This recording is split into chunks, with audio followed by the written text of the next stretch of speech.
Começou, boa tarde pra você. Começou, escuta a cornetinha, porque ela anuncia que começou o melhor programa da tarde. Não existe programa mais interessante, mais inteligente do que esse. E é verdade, sabe por quê? Já vou falar uma coisa pra você. Aqui só vem do que há de melhor para sua tarde. Olha, por isso nós vamos passar uma tarde maravilhosa. Vocês sabem, antes de apresentar vocês, sempre eu digo para as pessoas, eu acho que o Felipe tem que saber disso hoje, que tem dois critérios para participar do programa. Primeiro, que seja inteligente. Por isso vocês estão aqui, estão sempre aqui. E segundo, esse é o mais importante, tem que ser bonito, porque senão não participa do programa. Só gente bonita aqui no programa, para que a gente possa ter uma tarde muito, muito interessante. Já vou apresentar para vocês. Veja quem está com a gente, Felipe Abramovics, autor ou escritor desse livro aqui, olha, que mostra aqui, olha, interessante, As Fatias de Pão, sendo lançado hoje, né, Felipe? Vai ser lançado hoje, né? Vai ser onde, na Casa do Povo, lá no Bom Retiro, Três Rios. Esse livro é maravilhoso, ele vai falar pra gente, mas são escritos da avó dele, olha aí, da avó dele. Olha que interessante. E olha, muito, muito obrigado, Felipe, por estar aqui com a gente. Obrigado, prazer. Muito obrigado, viu? Obrigado mesmo. Nossa psicóloga Elisângela Nina. Obrigado, Elisângela. Muito obrigado, viu? Obrigado. Muito obrigado, viu, de estar aqui com a gente. Essa Elisângela é ótima, sempre nos ajuda aqui a fazer um programa muito gostoso. Doutora Priscila Pereira, nossa dermatologista. Obrigado, doutora Obrigada Priscila. pelo convite. Obrigado, fico muito feliz nisso. E o doutor Júlio Pereira, sócio do programa, da Rede Vida. Doutor Júlio, obrigado, doutor Júlio. Doutor Júlio é neurocirurgião. E é o dono do maior canal de neurocirurgia do YouTube do mundo. E eu tava vendo, às vezes eu esqueço de falar, autor de 3 livros maravilhosos aí, ó. As últimas cartas de um médico, Após o tumor cerebral, e um livro dele que tem um título muito interessante, escrito em letra de médico. Ninguém entende nada. Se bem que a sua letra não é feia, não. Obrigado pela elogio. Olha aí. Vamos começar com o nosso pensamento do dia aqui. Vamos lá, vamos dizer. Gosto do fim do ano porque ele traz a Santíssima Trindade do Trabalhador. Férias, 13º e descanso. É verdade, é verdade. Não, agora não tem mais 13º. Na maior parte do pessoal não tem mais 13º, né? Tudo PJ, né? Não tem mais 13º. Mas é muito bom o 13º, um descanso. Eu preferia ficar só com um descanso, né? Você consegue descansar no final do ano? Não, nem padre também não para no final do ano, não. Trabalha mais, né, aumenta. Descansa, você consegue descansar? Entre o Natal e o Ano Novo eu paro um pouquinho. Só também? Só. Você também? Eu também. Não, coitado, você também descansa um pouco? Abrir um novo ano com... Abrir trabalhando. Começa o ano trabalhando. De ideias. A nossa enquete para você participar é a seguinte. Você participa aí, ó, votando pelo @programa Bendita Hora. E a pergunta é essa. Você guarda parte do seu 13º para as contas de janeiro? Sim ou não? Claro que não. Claro, 13º é para você gastar. Não, vamos ver se você gasta. Se você responda aí, para a gente saber como você se programa aí com o seu 13º, se tiver, né? Vamos lá, gente. Vamos começar o programa que já tem uma notícia aqui para a gente conversar. E vamos ver aqui, ó. Saúde, verão aumenta risco de micose, queimaduras e manchas na pele.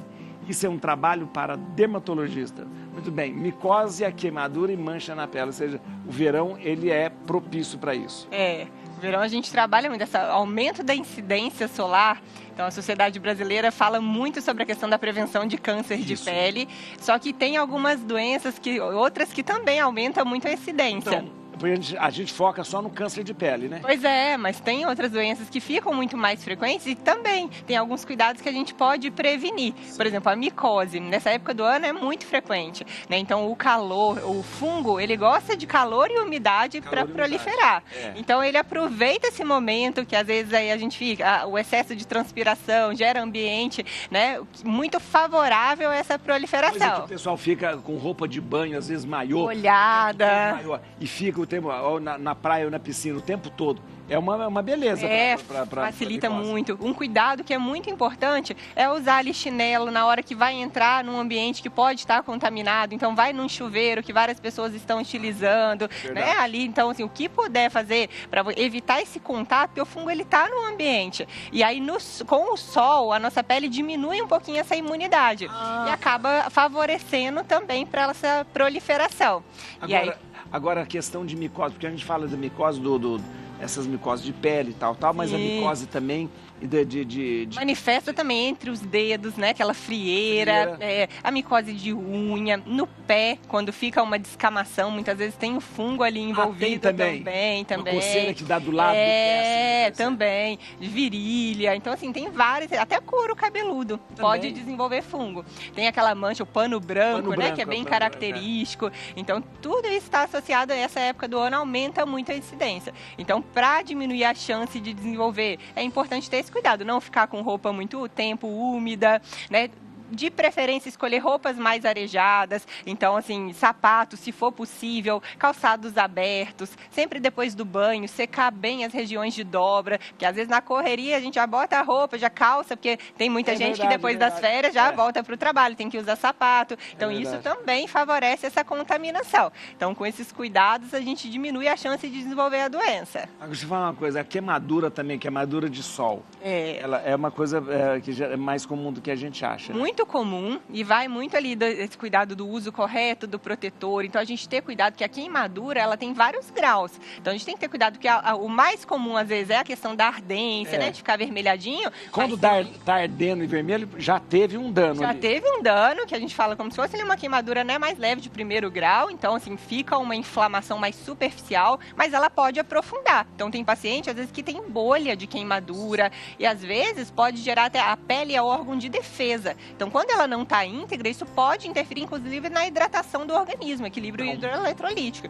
Então, a gente tem que ter cuidado que pode gerar desidratação. Tem paciente que desenvolve quadro de febre, diarreia. Então, é algo muito sério que a gente tem que cuidar. Insolação? Eu não sabia que era insolação. Eu tive insolação, porque, mas eu tinha tomado muita água, mas eu acho que descontrolou.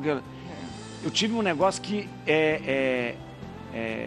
eu cheguei a desmaiar de coisa e não sabia, eu pensei que eu estava morrendo, na verdade. Depois que eu comecei a perceber que eu joguei água na cabeça e que percebi que eu voltei, eu falei, eu tive desidratação. Também não fui no médico, também não. Então é importante para prevenir caprichar nesse uso do protetor solar, para quem vai na praia, piscina, reaplicar a cada 2 horas, né? Então, pelo menos 30 no mínimo. De menos do que isso não é bom, Menos do que isso, aí a gente já não considera a pele tão protegida. E é muito importante, padre, aplicar da forma correta. Às vezes a pessoa pega um protetor 50, mas um frasquinho de protetor dura 1 ano. Então não está utilizando da forma que deveria. Então, para estar bem protegido e a gente considerar aquele fator de proteção, tem que aplicar. A gente fala uma regrinha prática da colher de chá. Então, seria uma colher de chá para rosto, couro cabeludo, pescoço, uma para cada membro, né, superior e inferior, uma para a parte anterior do tronco e uma para posterior. Tem que ser, então, a partir de 30. A partir de 30, pelo menos. Para quem é bem clarinho ou já 50. Tem alguma história, 50 pelo menos. Aplicando da forma correta e reaplicando. Então, tomou banho de mar, tem que reaplicar. Também. A pessoa fica ali a tarde inteira no mar e esquece de reaplicar o protetor. Aí a chance de ter uma queimadura aumenta. Nossa, olha que coisa. Antigamente, o pessoal... nos anos 70, interessante que no filme Ainda Estou Aqui, tem uma cena que o pessoal passava Coca-Cola. Para estimular, né, o bronzeamento. Passava Coca-Cola para poder... para queimar mais. Não tem nenhuma coisa, mas na verdade a pessoa acabava queimando mais porque não protege nada. Não protege nada, ficava Coca-Cola, olha que coisa. A gente até falou uma vez, tá muita fake news em rede social, né, falando mal de proteção solar. Muita. Que não precisa fazer, que não precisa. Que prejudica. Igual os idiotas da vacina. Os idiotas da vacina é a mesma coisa. Os idiotas da vacina começam. Vacina não funciona, agora também não... Esse ano viralizou, né, um vídeo falando sobre isso e o risco, não só em relação à piora de manchas, mas da queimadura, que a gente está comentando. A gravidade que se a pessoa resolve que não vai utilizar numa criança, um idoso, pode levar a caso de internação. Então, é um risco para a saúde. Deve utilizar o protetor e evitar o sol de horário de pico. Sabe uma coisa que eu fiquei sabendo? Sabe aquele composto que tem luteína, coisa? Diz que tomar aquilo ajuda também a não ter... A gente tem alguns ativos que tem essa ação de fotoproteção oral. Então, assim, não substitui o tópico, mas ajuda muito a gente a deixar nossa pele mais protegida. Interessante. É, muito interessante. Então, cada vez vai desenvolvendo mais ações assim para proteção. Vamos lá, gente. As fatias de pão. Isso aqui é a literatura de Lisa Abramovic, que é vó do Felipe. Felipe, conta pra gente do livro, que eu fiquei muito interessado mesmo. É sua avó que escreveu, teve os textos que você encontrou. Isso, era um desejo muito antigo de publicar esses textos, assim, a gente, durante a pandemia, eu sempre ouvia falar das histórias, dos escritos dela, mas ela em vida não chegou a publicar nenhum livro, né? Ela morreu quando? Ela morreu há uns 10 anos atrás. 10 anos atrás. Isso. E aí, ela que era a Lisa. Isso. E aí, a gente, nos porões, assim, de casa, durante a pandemia, consegui reencontrar os 3 livros que ela escreveu na versão manuscrita, escrita à mão. Um deles já tinha sido para a máquina de escrever e os outros 2 estavam só no manuscrito. E aí, foi uma delícia, assim, reencontrar. Inclusive uma avó que eu não conhecia, uma avó escritora que eu não conhecia. Ela já faleceu muito idosa? Com que idade ela faleceu? Com 75 Nossa, anos. Nova, muito nova. Mas os três livros, são 3 histórias, né? São 3 romances. Né, a gente chamou de Fatias de Pão a compilação dessas 3 histórias, aqui né? Aqui tem os 3 livros. Tem os 3 livros. Aqui tem os 3 livros. Isso, e mais textos sobre essa descoberta. E as 3 obras, de alguma forma, lidam com o mesmo horizonte, assim, que é uma perspectiva sobre as diásporas judaicas. Interessante. Então, cada um dos livros é ambientado o primeiro, Sevilha medieval, o outro a gente chama, que ela intitulou de A Pequena Ilha de Pedra. O segundo no século XX, entre a Rússia e a região da Bessarábia, de onde veio a minha família, que chama 18 minutos antes do pôr do sol. Eu estou vendo aqui. E o terceiro, Os Castiçais da Vovó, já ambientado aqui, região do Bom Retiro. Os Castiçais da Vovó. E 7 contos e uma história real, 7 contos. Isso. Agora, deixa eu te perguntar uma coisa. Essas histórias, ela baseou em alguma coisa real ou histórias que ela ouviu contar ou foi um romance que ela criou? Essa é a parte mais fascinante para mim, é o que também me motivou a publicar, porque ela ficcionaliza histórias da comunidade, mas a partir de uma perspectiva, mesmo quando ela conta sobre contextos muito distintos do dela, né, ela ficcionaliza a partir de personagens que ela realmente conheceu. Então ela desloca do espaço-tempo. Então, por exemplo, um tio-avô, que eu sei que tem uma história muito fascinante, ela coloca a história dele na Sevilha medieval, um trecho da vida dele. Então todo o livro é costurado por essas histórias, mas sempre numa perspectiva, os personagens ela introduz com menos densidade, porque o foco dela é na comunidade. Então a gente acompanha gerações, os livros lidam com diferentes gerações e a gente vai se afeiçoando por esse recorte histórico de uma comunidade. Muito seus afetos, a dimensão lúdica, seus traumas. Um complementa o outro, Felipe, porque vocês uniram os 3, um complementa o outro, é isso? Complementa o outro? De alguma forma, sim, ainda que são histórias diferentes, mas os 3 têm uma perspectiva... Acho que esse gesto é comum nos 3 livros. A Pequena Ilha de Pedra, que ela fala da região da Sevilha. Né? Sevilha, isso. Sevilha. Interessante ela chamar Pequena Ilha de Pedra. O que ela se refere ao quê? À Península Ibérica, será? Alguma coisa, ou não? Ao gueto de Sevilha. Ao gueto de Sevilha. Ela chama de juderia. Ela usa judaria. Ela usa um termo hispânico, assim, que seria judaria. Ela usa juderia, mas que interessante isso. Não, é porque a presença dos judeus na Península Ibérica é uma coisa muito fascinante, muito interessante mesmo. E ela trazer isso...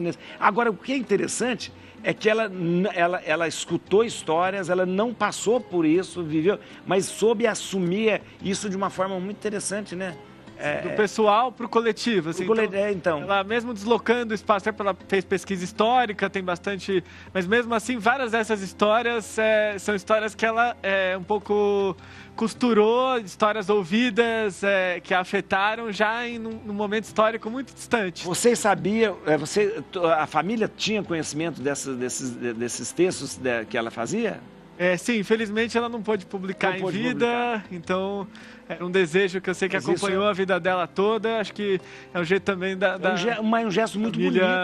Recuperar esse. É um gesto bonito de honrar a memória dela também. Eu acho que é interessante demais, porque é um trabalho tão bonito, tão bem feito, né, e tão profundo. Você falou, ela deve ter pesquisado muito, né? Deve ter pesquisado muito para que de repente os livros pudessem sair. E vocês trazer isso é muito bonito. 18 minutos antes do pôr do sol, você dizia, esse é mais no leste europeu. Passa da Bessarabia até a chegada aqui no Brasil, então passa do início do final do século XIX, início do século XX, até a década de 40, mais ou menos. Agora, o que eu acho muito bonito é esse olhar para o que seria o comum de uma comunidade, para esse gesto. Isso é o gesto que mais me afeta nesses livros. É verdade. Ela consegue, na maneira como ela nos distancia dos personagens, a gente acaba acompanhando não só a particularidade dos personagens, mas de uma comunidade mesmo, uma geração. Então, os livros, em comum, os 3 livros lidam com gerações diferentes. Sei. Então, tem um lapso de tempo muito longo nos 3 livros, que é muito particular da escrita dela. Assim. Só pra gente lembrar de novo aqui, ó, o lançamento vai ser hoje na Casa do Povo, e que horas vai ser? Às 19 horas, e a parte gostosa também é que todo mundo vai sair lá com um exemplar que a gente vai distribuir gratuitamente. O quê? Vai ser com um exemplar. Vai ser distribuído gratuitamente? Sim. Que demais, gente, que demais. E aí, depois você vai fazer o lançamento onde você disse também? Amanhã teremos em Tatuí, que é a cidade justamente onde esses manuscritos foram encontrados. A gente conseguiu um patrocínio, né? Conseguiu que o PROAC financiasse totalmente a edição, então, aqui do governo do estado de São Paulo. Então, isso foi... Felizmente, a gente pôde fazer uma edição com distribuição. Que bom! Que o livro circule, assim... Olha que número de mãos possíveis. Bonito mesmo. Ô, Felipe, parabéns. Primeiro, parabéns pelo neto ter uma sensibilidade tão grande por algo tão querido da avó, né? Isso é bonito demais, nossa mãe. É muito bonito mesmo. Essa sensibilidade de lá, compilar e fazer. E eu, como eu disse, honrar a memória da avó é muito bonito mesmo. Olha, interessante. Vamos aqui, ó, mais uma notícia aqui, ó. Vamos!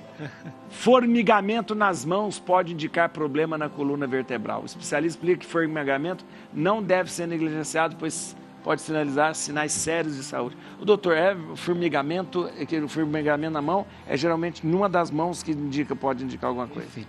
Tem várias situações, né? A mais comum quando você é mais jovem é uma posição que você dormiu, né? Às vezes tem pessoa que bebe, fica numa posição e acaba, né? Ou às vezes tem gente que tem mania de dormir com o braço para cima ou sobre o braço, também pode dar. A gente fala que o braço dormiu. Isso. Aí que fala, meu braço dormiu. Que a gente não... Mas, no geral, com o envelhecimento, nossa coluna ela começa a sofrer algumas degenerações. E a maioria dessas degenerações vão dar alguns sintomas, né? E o mais comum que a gente tem é o dor no pescoço, que ele irradia para os membros, para o braço. Aqui na região do pescoço, né? Quando é uma hérnia de disco, normalmente ela costuma ser unilateral. Então, essa dor irradia para o pescoço e vai para a mão. Paciente que é muito comum, né, que antigamente chamava de Lehr, né, ou síndrome do túnel do carpo, normalmente ela é bilateral. Pessoas que digitam muito, pessoas que têm trabalho manual, né, às vezes bordadeira, né, às vezes pessoa que faz até arte marcial, que usa muita mão, tem um formigamento, mas normalmente é bilateral, piora mais à noite, né. E tem alguns casos de população idosa, que eu sei que é grande parte do seu público também, né? Que tem um canal estreito cervical. E muitas vezes tem uma dor que pode irradiar para os dois membros. Então, formigamento, a depender da sua faixa etária, de como isso está progredindo, tem que ser investigado. Mas o formigamento é acompanhado de dor, geralmente? Tem a dor? Geralmente, né? A gente fala que a anamnese, quando o médico pergunta, né? Uma das coisas que mais a gente pergunta é isso. A dor irradia, então, na maioria das vezes, quando é hérnia de disco, o paciente fala, eu tenho uma dor cervical, tenho incômodo cervical, que ele irradia. E pelo pelo trajeto que irradia, a gente consegue topografar mais ou menos onde Falou tem. que o canal cervical... O que é canal cervical? Isso. A gente tem um cérebro, isso passa pelo tronco cerebral, depois vai para a medula. Por onde passa isso? Dentro da coluna vertebral. Dentro naquele osso aqui do... Isso mesmo. E quando a gente vai... Imagine, nossa coluna cervical, ela tem muita mobilização, né? Coluna lombar também. E ela é sobrecarregada no nosso dia a dia. Mais ou menos a gente tem 6 quilos, né? Quando a gente pesa a cabeça, está sobre a coluna. Só para você ter ideia, que hoje tem sido muito comum falar do jovem, você ficar com o celular olhando assim, você dobra o peso que fica sobre a coluna cervical. Então, cada vez mais a gente tem visto pessoas mais jovens com problema da coluna cervical. É a postura que a gente tem utilizado bastante, né? Para digitar, ficando no celular, não tem jeito, né? Automaticamente a gente olha para baixo. Eu estava vindo para cá, eu vi um caminhão de cimento descarregando essas construções. Caminhão de cimento. Eu fiquei olhando para um rapaz, um jovem, ele pegava um saco de cimento, punha na cabeça. Eu falei, meu Deus, agora tá uma beleza. Esse moço, quando ficar velho, vai estar tudo comprimido, aquelas... Com certeza vai ter problema. Muito comum. Eu sempre falo assim, atividade física é ótimo, mas tem aquele limite, né?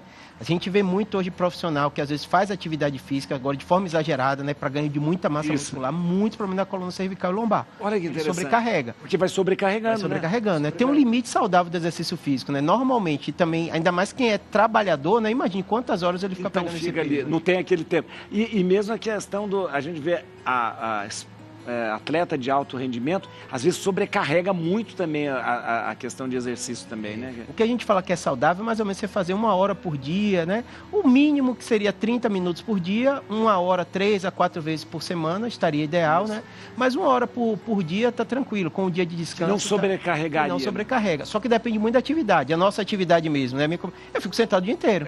Então eu faço atividade 1 hora, eu até brinco com meus pacientes, eu falo, essa 1 hora é a única atividade física que eu faço. Por isso que eu faço todo dia, né? Porque o resto eu estou sentado, eu estou em pé em cirurgia, mas eu não tenho muita caminhada. Já um trabalhador que é o trabalhador braçal ou serviços gerais, aquela atividade não é igual ao exercício físico, mas ela também vai gastar bastante caloria e vai movimentar o músculo. Hoje eu vi pior que eu fico antes de perguntar, uma notícia que quando fica tremendo, eu não li o resto, estava no UOL, que treme a pálpebra daqui. Fala assim, ó, cuidado que não pode ser coisa mais séria. E eu não li, sabia que eu não li. É uma pergunta bem comum, padre. A gente chama miofasculação, é super comum. Aquele negócio que fica tremendo assim. Na grande maioria das vezes está muito relacionado ao estresse, que a gente vai até falar depois, né? O burnout também, que você tem uma descarga adrenérgica. Quem nunca... ou fez uma atividade física e sente o músculo meio pulando. É verdade. Né? A mesma coisa acontece aqui no olho ou na boca. Às vezes a pessoa tem no canto da boca. Não é nada.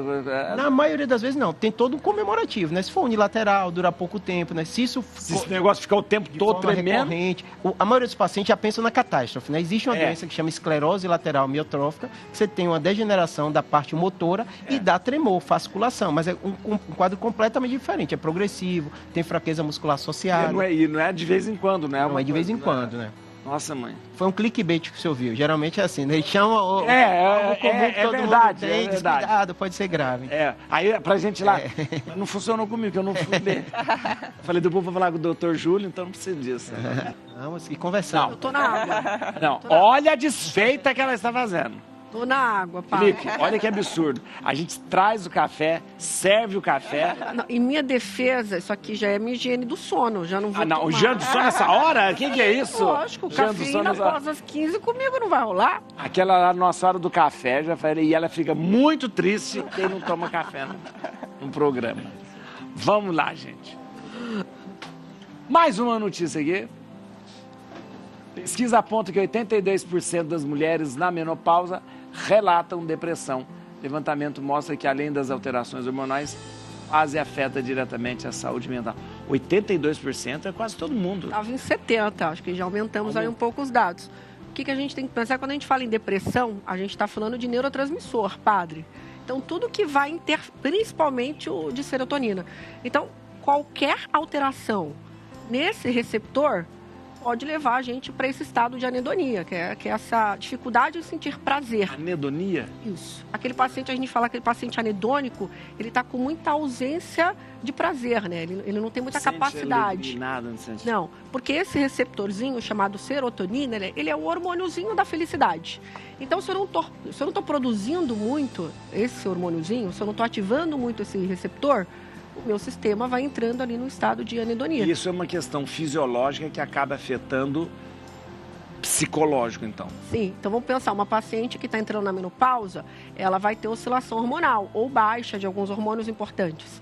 E dependendo desse hormônio que foi interferido, ele pode começar a bloquear a serotonina. Então não é toda paciente que tiver, né, na menopausa, ela vai ter depressão, não é isso. Mas está muito ligado. Ela é uma candidata bem significativa. Então, na verdade, tudo que a gente puder fazer, uma paciente que entrou na menopausa, está entrando, minha sugestão, prática de atividade física, que é uma forma super simples de ativar esse neurotransmissorzinho. Tem que fazer atividade física. Tem que fazer. Ah, mas eu não quero perder peso. Não é sobre isso, é sobre você ativar neurotransmissor. Porque corpo e mente está interligado, não tem como a gente separar. Né? Então, na hora que você está ali fazendo aquela caminhada, 30 minutinhos, você já está ativando esse receptor. Já é uma boa prevenção. Olha, e deixa eu te falar uma coisa. A questão da menopausa tem sempre essa coisa de quando entra, que idade que entra, então a gente não marca a idade, né? De repente, mas a mulher tem que se conhecer e perceber que ela precisa desse acompanhamento, né? Hoje em dia, a partir dos 40, já tem uma observação, né? Bem mais minuciosa. Até porque a alimentação também, né? Por mais que agora haja uma consciência melhor, a gente vem de uma geração onde a consciência alimentar não era tão boa. Isso está acontecendo bastante agora. Então, eu sou da década de 80. O padre também não deve ter tido uma orientação alimentar tão boa. Não lembro dessa década de 80. E é curioso, padre, que evoluiu muito a medicina, a gente tem ressonância funcional que vê que o estrógeno age no cérebro. A gente que é homem tem um hormônio meio assim, a mulher, libido, tanto sexual como vontade de fazer as coisas, ela tem um ciclo por causa do estrógeno, que tem receptor no cérebro, e esses receptores, na hora da menopausa, né, eles modificam. É curioso que aumenta o número de receptor porque cai o número de estrógeno. E toda essa sintomatologia tem essa relação muito grande, né? E hoje em dia, no Brasil, em média, são 52 anos, a idade da menopausa da mulher, mas até 5 anos antes a mulher já começa a ter sintoma de pré-menopausa. Olha que coisa. O problema é que ainda não tem uma política de prevenção, pelo menos é o que eu observo. Então, tudo bem que a gente tem reposição hormonal, acho que tem muitas coisas para trabalhar, né, a mulher, mas eu sempre digo que, independente do tratamento clínico que for ofertado, a gente tem que lembrar que aquela mulher tem um cérebro. Então, não adianta eu enfiar hormônio aqui ou sugerir esse medicamento ou aquele, se eu estou com uma mulher com o sistema nervoso central todo sobrecarregado. Então, às vezes eu falei da atividade física, mas é uma mulher que está com problema familiar, que está com questões no matrimônio. Então, ela já vai estar, muito provavelmente, ativando mais cortisol e bloqueando mais serotonina. Então, o próprio ambiente dela pode ser um inimigo nesse momento. Né? Mas 82% de pessoas com depressão, né, de mulheres com depressão, é um número muito alto, assim. Quando a gente fala de saúde mental, sempre é um problema, né? A gente sabe que a gente tem dados sobre ansiedade, dados sobre depressão e tal, mas cada vez eu me preocupo mais com essa coisa da saúde mental. E parece que hoje os jovens estão mais doentes mentalmente, né? Impressionante. Os jovens estão menos resistente. Ele falou do celular, lógico, né? Acho que todo mundo já sabe, mas em algum grau é muito amigo, né? O digital, mas o digital também mexe com o nosso sistema nervoso central. Então ele vai ativar receptorzinhos perigosos e em longa escala isso vai deixar o nosso sistema mais frágil, menos tolerante a algumas coisas, quimicamente falando. E a saúde pública investe muito pouco, né, nisso, né? Você vê que plano de saúde paga médico, mas psicólogo é uma dificuldade muito grande, né? O sistema de saúde público também tem uma dificuldade muito grande. E olha os números, só o Brasil é o país mais ansioso do mundo, segundo a OMS, né? Então, eu estava conversando esse dia, eu estava falando... A gente fala, eu estava lendo uma notícia dizendo que os outros países, existe uma subnotificação também da ansiedade, de transtornos, de doença mental, porque o Brasil, nós temos assim, a gente respeita quando uma pessoa tem uma doença mental. A gente fala, vai fazer o tratamento, vai. Até no trabalho, você tem uma licença, você fica afastado. Tá? Pelo que ele diz, em outros países, são severos em relação a isso. Você não comenta no trabalho que está com nenhum problema de doença mental, porque isso vai afetar. Você nunca mais consegue emprego. Então você não vai falar, não vai dizer que está ansioso, não vai dizer que está nada, porque você acaba tendo um estigma e depois foi difícil. Diz que nos Estados Unidos, se você falar que tem alguma doença mental, acabou. Você não arruma emprego, não é mais nada, porque o pessoal já vai ficar com medo. A gente é mais complacente em relação a isso aqui no Brasil, né? E por isso a gente fala tão espontaneamente, eu sou uma pessoa ansiosa. eu sou uma pessoa, né? Isso que o senhor falou da subnotificação é muito importante, porque tem muitos, a maioria das pacientes que eu atendo hoje, eu atendo muitas mulheres, elas moram fora, então são imigrantes. O que elas trazem para mim é a dificuldade de medicar. Então tem muita paciente que está com depressão, ela passa às vezes com um psiquiatra online aqui, e ela tem indicação de medicação, mas quando passa lá no médico da família, que geralmente lá é o médico da família, eles não medicam, eles têm principalmente dependendo do país, Suécia, eles têm uma resistência terrível para medicar. Né? Então, assim, você não categoriza que aquele paciente está com depressão, mas você negligencia a narração clínica. Então, aí, por isso que eu digo, às vezes a gente fica... E a gente fala, quando a gente está doente no Brasil, a gente fala muito, né? A gente está doente, a gente não tem vergonha de falar, né? Vamos ver aqui, gente. Isso aqui é para todo mundo. Respeito ao envelhecimento ainda esbarra na invisibilidade. Falta de ação em rede e de maior conscientização sobre direitos também são apontados como desafio para conter violência contra idosos. Na verdade, eu queria só trazer isso para a gente comentar, mas a questão do envelhecimento, né, e eu queria a opinião de vocês, a gente ainda esbarra justamente nessa coisa de ver o idoso e ver também a pessoa que envelhece como alguém que vai perdendo a qualidade, perdendo também o espaço, se tornando uma pessoa invisível, né? E é muito difícil, porque a gente vê isso na área do trabalho, a gente vê isso na família, a gente vê isso nas nossas relações. O idoso, ele perde mesmo, né? A gente todo mundo acha, ai, que lindo, que lindo, que lindo, que lindo, mas na prática o idoso é sempre deixado de lado, né? Até essa questão, pegando esse gancho em relação à questão da menopausa, a gente sente muito essas mudanças, né, da pele, do cabelo. Então, isso tudo também está muito relacionado, né? Então, uma piora que acontece na menopausa ali do estímulo de colágeno, piora a flacidez, rugas. Então, essa questão do idoso vai se vendo de uma forma diferente, né? O afinamento do cabelo. No consultório eu vivencio muito isso, essas modificações que às vezes as pessoas até nem dão muita atenção, né? Vai afinando, né? Vai ficando mais ralinho. Surgindo. Você vai desaparecer, seu cabelo. É um processo que vai acontecendo, que às vezes isso interfere muito e até pode, né, mexer muito com o emocional da pessoa e às vezes é deixado de lado, porque falar, não, é natural do envelhecimento. Então, essa coisa de falar, isso é da idade mesmo, essa coisa de falar, isso é porque é da idade mesmo, você vai deixando sempre... Negligencia, né? Com certeza. É fácil falar deixa pra lá, mas a pessoa que está passando pelo aquele processo está passando pela primeira vez, né? Sei lá, eu nunca fui idosa, né? Vou ser idosa nesse momento. Mas é muito comum negligenciar, porque isso aí é normal, ser idoso, mas para aquela pessoa é a primeira vez. É verdade. Para aquela pessoa é a primeira vez. É a primeira vez, Cada vez mais a gente busca envelhecer com qualidade, né? Então toda essa preocupação, fora essa questão estética do cuidado, mas assim, da gente fazer atividade física, se alimentar bem, pensando ali no futuro, de cada vez você, né, poder envelhecer da melhor forma possível, né? Mas eu também vejo uma coisa, a gente está perdendo essa coisa da interação com o idoso. Eu achei interessante, por isso que eu vou voltar no que você falou. Eu achei tão interessante, tão bonito você pegar alguma coisa da sua avó e trazer, e falar assim, eu vou trazer uma coisa que ela fez. Eu não sei, você conviveu muito com a sua avó, não? Convivi. Conviveu? Acho que tem um pouco a ver também, além, né, indo para essa dimensão da saúde, né, também pensar, né, na fabulação, né, no estímulo o cérebro, criação, assim, isso tudo porque eu acho interessante assim, essa interação, essa coisa das gerações, eu acho muito interessante do neto que caminha do lado do vô, não, e tem admiração, né? Não só um cuidador, não é só isso, mas sabe por quê? A minha avó foi uma mulher muito forte, muito, assim, era uma empresária, e eu tenho uma admiração por ela muito grande.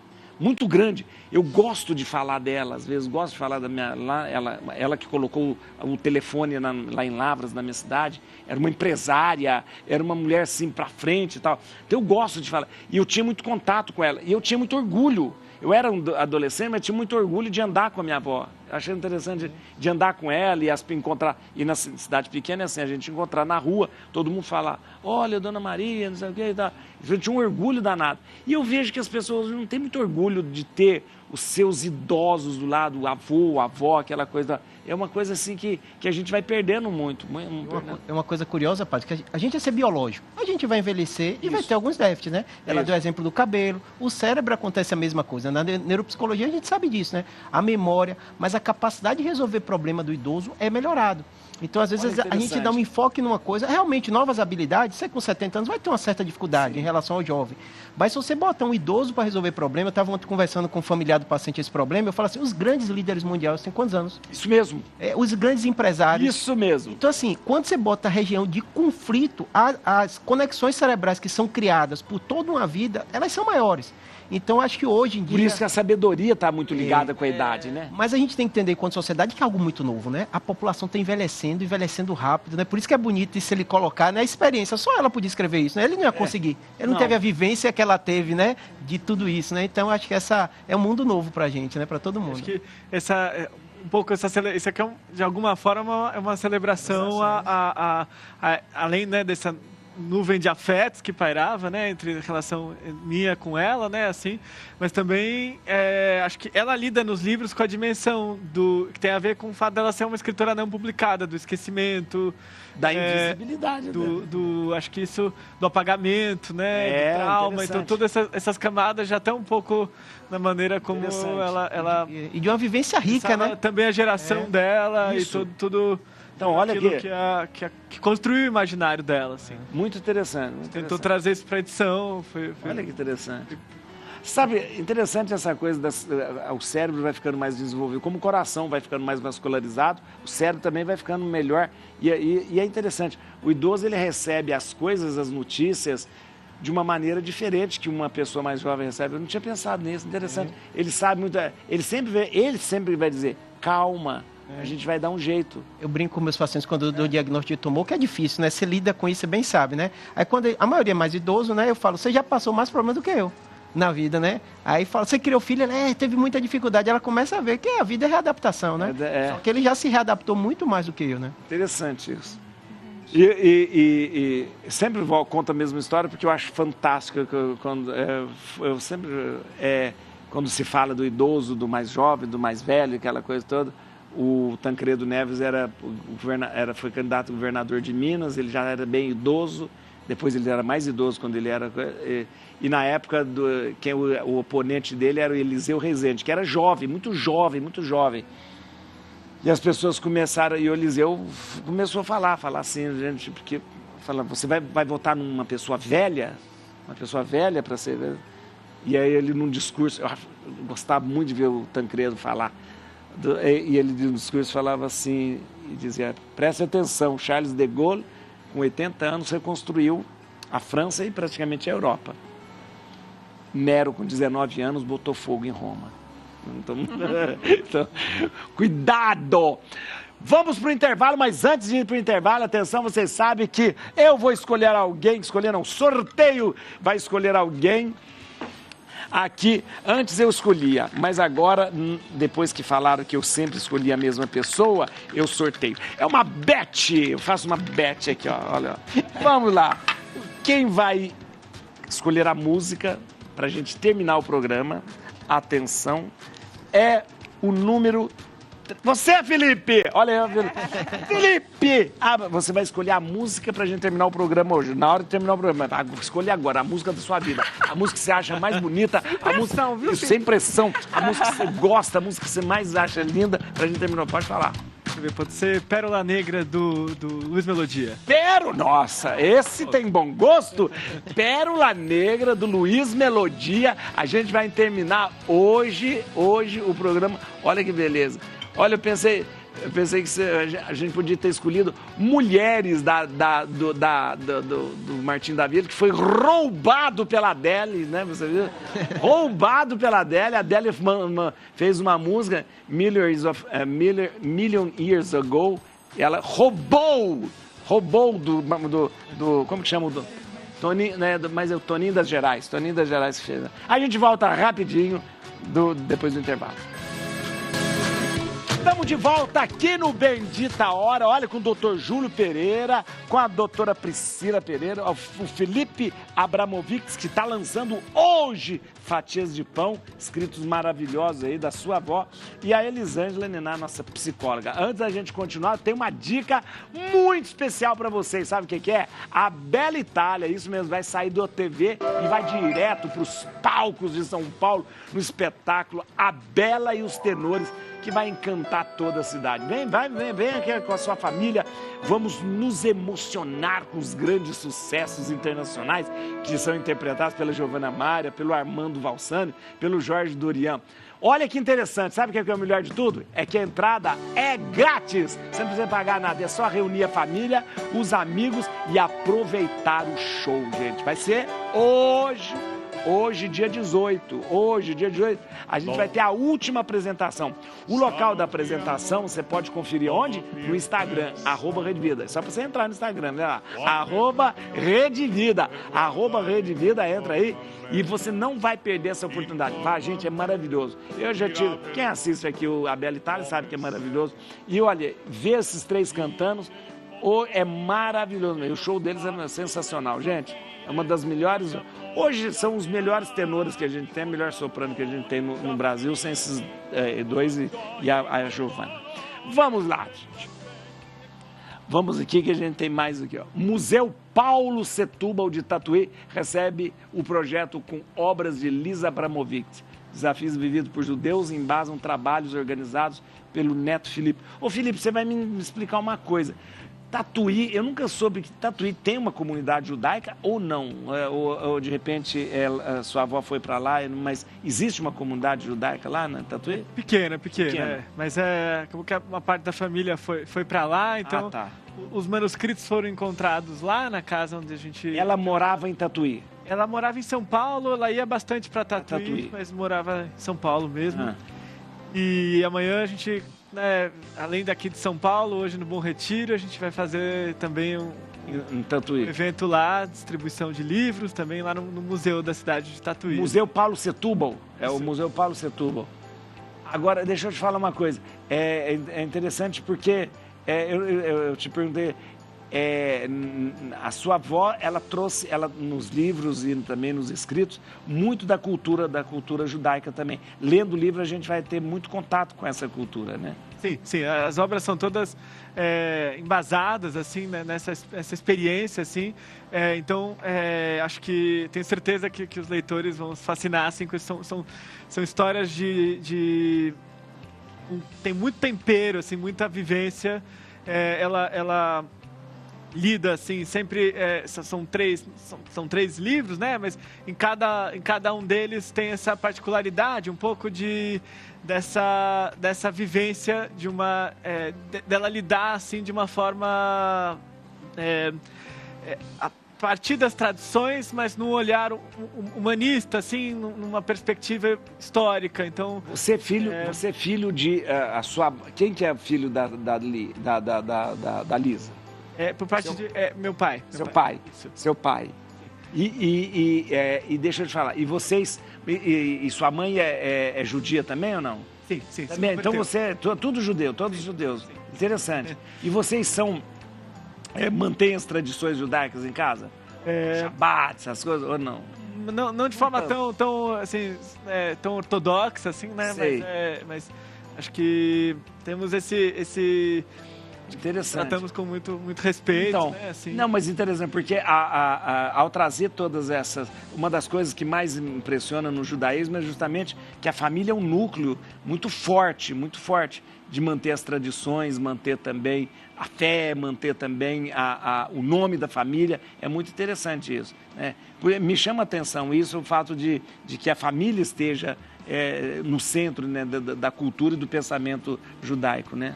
Sim, ela nos livros ela lida com isso, assim, através de um horizonte mais histórico, assim, mas as três, né, histórias envolvem momentos de trauma, de amordaçamento, então são livros que trazem muito essa ambiência do total... acho que ela lida de uma forma muito humana, muito rica, assim, com esse tema do trauma, assim. Então, esses três livros tem esse horizonte que é o que logo me tocou nas obras. Acho que o motivo de ter publicado, assim, de ter ido atrás para publicar, é porque eu fiquei muito tocado, assim. Interessante, Dos interessante. livros. E acho que... E amanhã vai ser no Museu Paulo Setúbal, em Tatuí. Isso. Que horas vai ser amanhã? Também 19 horas. Às 19 horas. Atenção, Tatuí! Todo mundo amanhã e vai ter distribuição gratuita também. Também. Olha aí, que beleza. Distribuição gratuita da manhã também em Tatuí, no Museu Paulo Setúbal. Museu Paulo, lá o museu chama Paulo Setúbal. Paulo Setúbal era de Tatuí, será? Será que ele Tatuí. Olha. Da Academia Brasileira de Letras. Olha que interessante. Muito interessante. Destaque, assim, no... Muito bem, vamos lá. Mais uma notícia aqui. Como identificar sinais de esgotamento mental para mudar enquanto é tempo? Esse é para o doutor Júlio, e depois eu quero, doutor Júlio, e também a doutora Elisângela pode falar. A questão de esgotamento mental. Hoje eu estava falando até, porque antigamente a gente falava, eu estou esgotado. Depois hoje a gente usa outros termos como burnout, né? Essa coisa. Mas há um limite, um limite para a nossa mente. Perfeito. Isso é curioso, que é muito recente, isso foi incluído até no Código Internacional de Doença, né? O burnout, né? Que seria aquele estresse muito relacionado ao trabalho, né? E hoje qualquer médico, né? Pode ser dermatologista, neurocirurgião, ela muito mais ainda no dia a dia dela, a gente vai lidar realmente com esse aspecto. E o que acontece? A maioria das vezes o paciente vai no médico achando que está com alguma doença grave, com tumor cerebral, com aneurisma, com alguma dor crônica. Quando você começa a investigar, você percebe que tem um grande componente de saúde mental. E é difícil das pessoas perceberem isso, elas ficam logo com medo de alguma outra doença física e esquecem que a nossa saúde mental vai influenciar diretamente no que a gente sente no nosso corpo. E eu costumo dizer a seguinte coisa para todos os pacientes: se você está com sintomas relacionados à insônia, se você está com sintomas, como ela referiu agora, falta de motivação, às vezes é um sofrimento ir para o trabalho, é um sofrimento sair para se divertir, né? Porque a gente estava falando de férias também, né? E a pessoa não vai percebendo, ela começa a se isolar, ela se isola dos amigos, ela começa a ter uma qualidade de vida cada vez pior, as pessoas ao redor percebem. Mas como isso é aos poucos, né? Tem que ter aquele marco do paciente ver que aquilo está atrapalhando a qualidade de vida dele. É natural, um dia a gente está mais alegre, outro dia a gente está triste, né? E quando acontece isso, tem que procurar ajuda. Agora, sinais para que a gente tem sinais que são muito sensíveis, assim, dá para a gente perceber que a gente está esgotado mentalmente? Perfeito, né? Geralmente, quando fala do esgotamento, tem muita essa relação com burnout, né, do trabalho. Então, na maioria das vezes, o paciente começa a ter um sofrimento muito intenso para ir trabalhar. E isso acontece de forma recorrente todo dia. O ir para o trabalho causa um sofrimento, né? Toda essa relação, às vezes uma mensagem que recebe, e a maioria das vezes o paciente tem um comprometimento da qualidade de vida. Esse é o grande marco, né? Então, a família começa a ser prejudicada, né? A produção no trabalho, da parte física, o sono é um dos reguladores muito importante, o paciente refere. Muitos jovens reclamam da memória, uma coisa curiosa, mas é um dos primeiros componentes que ele tem, né? E muitas vezes o paciente tem dores no corpo associadas. Então, isso que eu ia falar. Essas coisas que a gente fala, eu estou somatizando. É verdade isso? É verdade. Somatiza mesmo? É verdade. É curioso que dá uma ideia de não ser doença, né? Está somatizando, está inventando. Não. Nosso corpo, hoje em dia, como a gente está falando de ressonância funcional, você consegue ver as alterações nos neurotransmissores, como ela está falando, em pacientes com essa situação. Tanto transtorno de ansiedade, como depressão, como burnout. Então, é uma doença como qualquer outra. Só que diferente de um câncer que você faz um exame, ou um tumor que você faz uma ressonância, é necessária essa anamnese, que o psicólogo tem um papel central nisso, né? E muitas vezes o paciente negligencia e não procura ajuda. É uma tarefa árdua também para o psicólogo, porque você não tem exame para olhar na cabeça da pessoa. Você tem que lidar com... A pessoa chega para você e você vai ter que tirar daquela pessoa que ela está... com alguma coisa errada.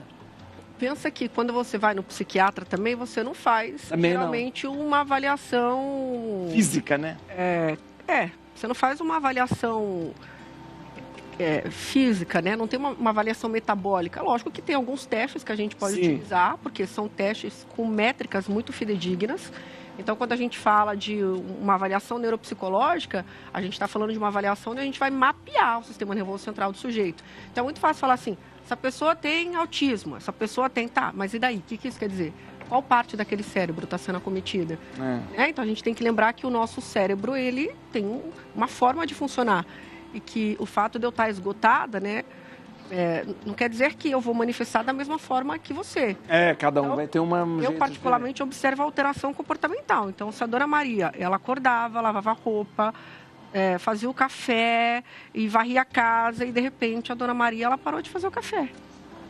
De repente, a dona Maria, ela começou a dormir mais. Começou a mudar, tá mudando. Ela está mais irritada.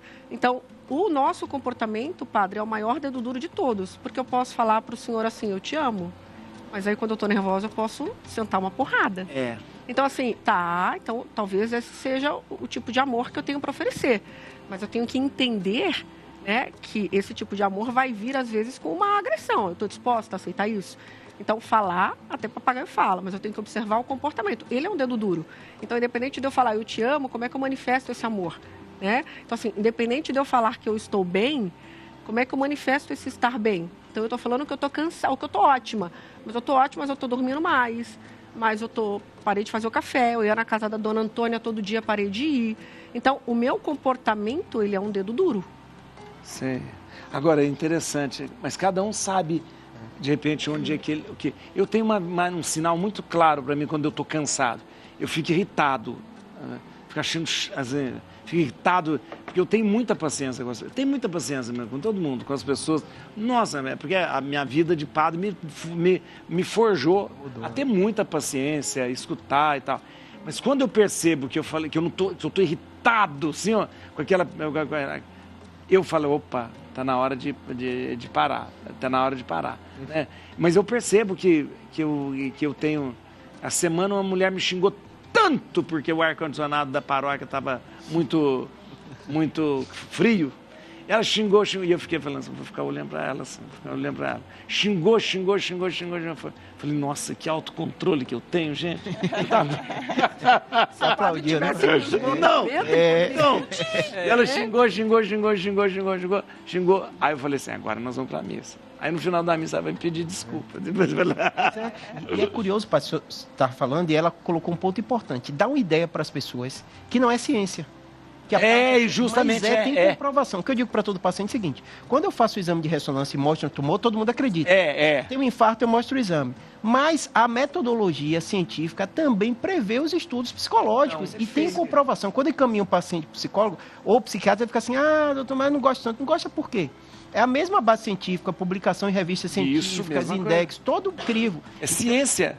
É ciência, só que o método, o critério utilizado não é um exame mostrando o tumor. São critérios clínicos, como ela falou, vários. Então, tem critérios a ser seguidos. Obviamente, o paciente tem que ter e entender que às vezes não vai ser um comprimido, né? Às vezes o paciente fica assim, mas uma conversa muda nosso cérebro. Muda porque mexe com a circuitaria, é isso que as pessoas não entendem, né? Na hora que a gente fala de neurônios, você tem toda uma ligação neuronal na hora que você está ali, né? Se é uma conversa significativa e direcionada também, porque não é uma conversa, na verdade. Sem um embasamento técnico, não é uma conversa jogada fora. Vamos ver aqui se tem mais notícia pra gente comentar aqui. Cuidado, reclamão. Tá vendo? Nossa, acabei de falar da mulher, mas parece que... Tadinha. Cuidado, reclamão. O custo mental, emocional e até físico de criticar tudo. Nossa Senhora, é verdade. Esse negócio, tem gente que realmente critica e sempre está pronto para falar mal de alguma coisa. Você está vendo que está tudo bem? Eu sei justamente o que é isso. Você pode fazer o que quiser. Aliás, Jesus falou isso uma vez, sabia? Jesus falou assim, também vocês... Porque ele reclamou, porque ele falou, João veio e vocês parecem criança birrenta na praça. Jesus falou isso. João veio e vocês falavam que ele não comia, porque João só comia gamba. Eu venho, vocês me chamam de comilão. O que vocês querem? E tem gente que realmente assim, reclama de tudo. O custo emocional e físico e até físico de criticar tudo. Tem custo emocional e físico? Total, porque lembra, quando a gente sente alguma coisa, você falou de psicossomatizar, né? O que as pessoas não entendem? Quando eu tô triste, quando eu tô com raiva, eu tô ativando uma químicazinha aqui dentro, que é o que o doutor falou. Tudo que a gente fala, né, em termos de sistema de emocional, é ciência. Então, quando eu fico irritada, não é porque tem uma fumaça, é porque está acontecendo uma reação química aqui dentro. Então, a forma que eu penso O meu padrão de pensamento, ele pode me adoecer ou pode me deixar muito saudável. Porque na hora que eu estou com raiva, reclamando, eu estou ativando muito o receptor de cortisol, por exemplo. E estou bloqueando bastante o receptor de serotonina. Eu fico tudo armado, né? Tudo armado. Conhece gente que reclama demais, doutora? Conheço. E a sensação que dá é que a gente atrai mais coisas ruins, né? É verdade. Vira aquele ciclo, na verdade. É verdade. Tem que tentar quebrar esse ciclo para as coisas voltarem a fluir bem. Eu vi esse dia, até falei no rádio, hoje falei assim, o que a gente diz, né? Porque o pessoal fala, a palavra tem poder. Não é que a palavra tem poder como se fosse um abracadabra, como se fosse uma coisa sobrenatural. É porque a gente, você fala e o seu cérebro acredita. Com certeza. Você acredita, o seu cérebro acredita. Então você fala assim, eu tô mal. O seu cérebro vai acreditar, tudo bem, tá mal. Então ele vai fazer tudo para você sentir que tá mal. Né? E eu gosto de falar assim, quando a gente pensa no darwinismo, a seleção natural, a evolução, né? Nossa espécie foi atraída ou evoluiu para algumas coisas chamarem atenção. Reclamação chama atenção, não é à toa que você ligar na televisão, aí os programas de morte, matou, notícia ruim, ela atrai, né? Então, assim, não tem jeito, o algoritmo das redes sociais é o quê? Aparece as coisas ruins, então, assim, eu acho importante a gente entender isso, mas a gente ser racional, e a gente tentar ao máximo filtrar, né? A gente vai ser atraído por essas coisas, né? E eu vi também esses dias, quem que foi? Eu li sobre, falei, existe também, tem pessoas que têm satisfação em se vitimizar.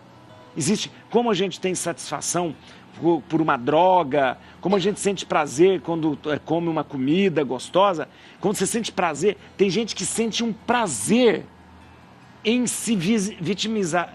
Então ela sempre é a vítima. Né? Ela sempre, tudo acontece de ruim com ela, você conta uma coisa, mas você não sabe o que aconteceu comigo, você conta a tragédia, mas comigo foi pior. Mas geralmente é porque é um comportamento reforçado. Então, assim, nenhum comportamento vai permanecer se não for reforçado. Então, essa pessoa que fica, mas aqui o meu é pior. De alguma forma, ela é reforçada. Fica alguém, verdade, meu Deus, coitada. Meu Deus. Então, a ideia é não reforçar, né? Para pensar, se ela está falando aquilo ou fazendo aquilo, porque em algum grau ela recebe acolhimento. Mas é uma forma ruim da gente receber atenção, não é funcional, né? Então, mas tem gente que sente prazer em ser o pior, o mais danado, né? Aquela coisa toda.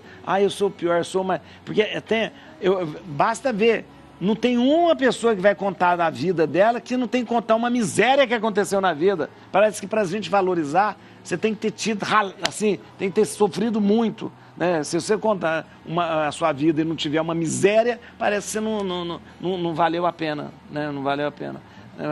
Essa coisa, ele falou, a gente é muito atraído, você falou esses dias, né, doutor? O nosso cérebro é atraído por problema, né? O cérebro foi feito para resolver problema, né? Então a gente tem uma inclinação para o problema, né?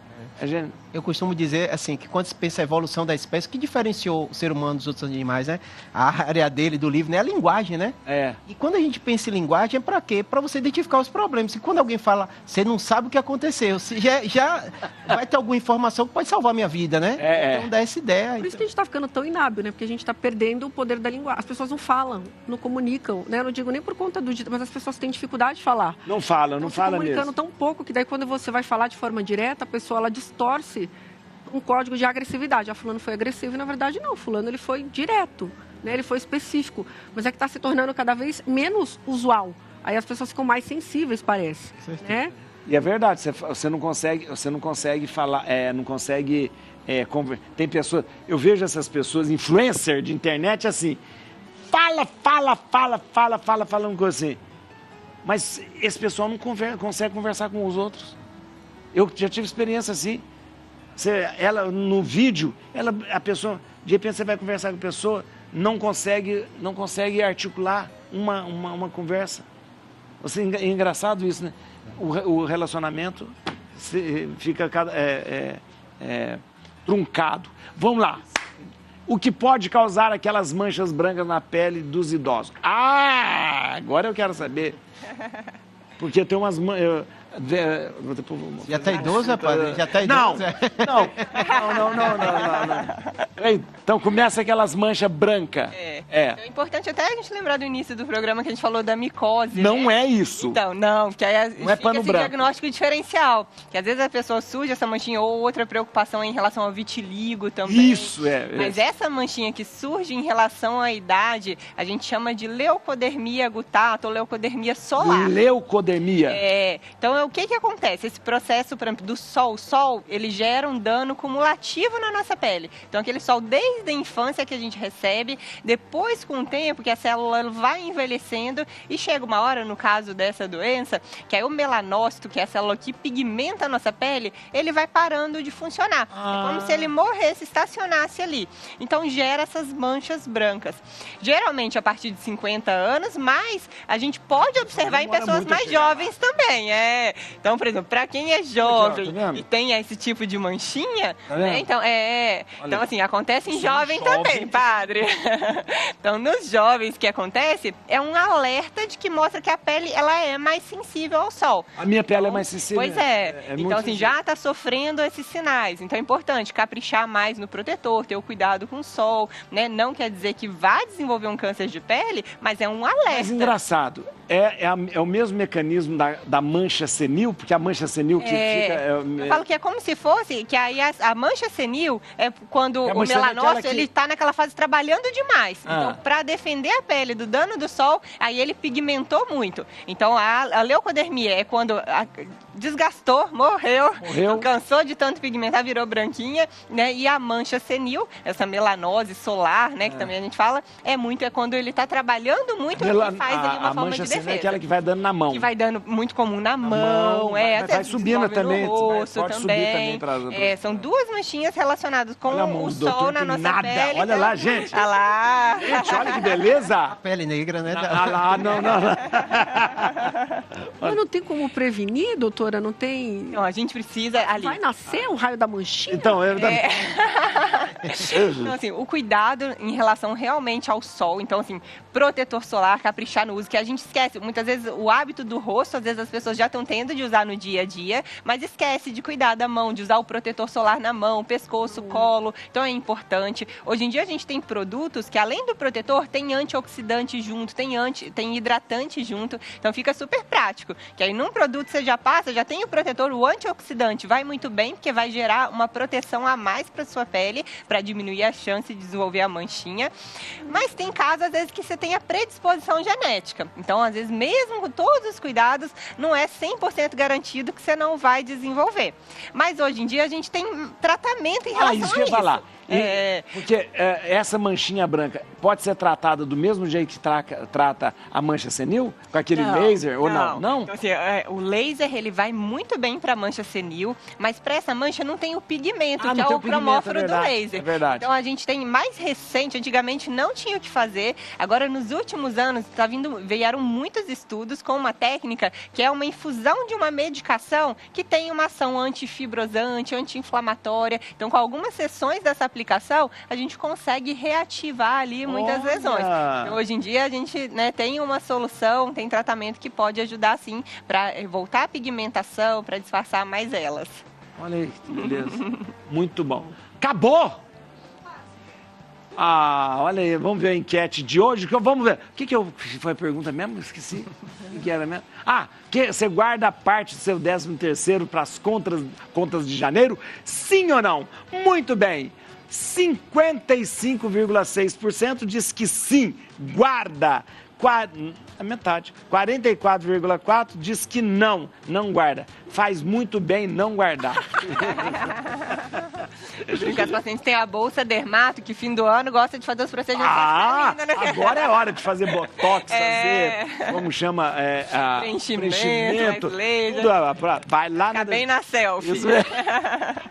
Queria agradecer. Atenção, a música Pérola Negra que o Felipe escolheu. Vamos ver, escuta. Tente passar pelo que estou passando. É isso, Felipe. Felipe, queria agradecer você, muito obrigado. Quero lembrar mais uma vez que hoje a gente tem um lançamento na Casa do Povo. Casa do Povo fica onde, só para o pessoal... Já no Bom Retiro, ali na Rua Três Rios. Rua Três Rios, então. Ali. Onde também tem o Teatro Taíbe, talvez alguns conheçam. Muito bom, olha lá, vai ser o lançamento hoje, com distribuição gratuita do livro. Obrigado, viu? E amanhã em Tatuí, lá no Paulo Setúbal, no Museu Paulo Setúbal. Obrigado, Felipe, muito obrigado. Você pode seguir o Felipe por esse contato que eu vou dar agora no Instagram, @abramovicfelipe, tá escrito aí, ó, tá bom?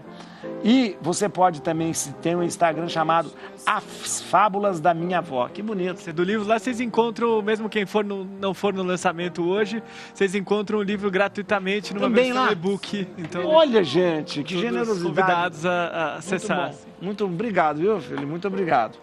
E a Elisângela Niná você vai encontrar onde? No Instagram, @psieliana. Elisângela. Elisângela Nina, sem um acento, viu? Elisângela Nina. Obrigado, viu? Obrigada, muito obrigado mesmo, viu? Obrigado mesmo. Olha, muito bom. Doutora Priscila, muito obrigado imensamente. Você vai encontrar a doutora, siga lá, @doutoradr, a Priscila com 2 L's, _ dermatologista. Vai lá seguir, porque tem muita coisa boa, inclusive os tratamentos novos. Agradeço muito o convite, falo em nome das minhas pacientes, eu deixo um abraço, que as minhas pacientes, quando eu venho aqui, elas sempre falam, manda um abraço pro padre, sou fã dele. Beijo. Doutor Júlio Pereira, obrigado, doutor Júlio, muito obrigado mesmo, doutor Júlio. Você tem que participar do canal, seguir e se inscrever no canal do YouTube e no Instagram, que tem o mesmo nome, @neurocirurgiabr. O doutor Júlio tem muito conteúdo lá e sempre ele posta conteúdo novo lá no canal Neurocirurgia BR, no YouTube e no Instagram, @neurocirurgia. Obrigado, doutor. Obrigado. Muito obrigado. O padre é popstar mesmo, né? Não. Padre. Aumenta o som que acabou o programa. Pérola negra, Gente, te amo, te amo. Rasgue a camisa, enxugue meu pranto.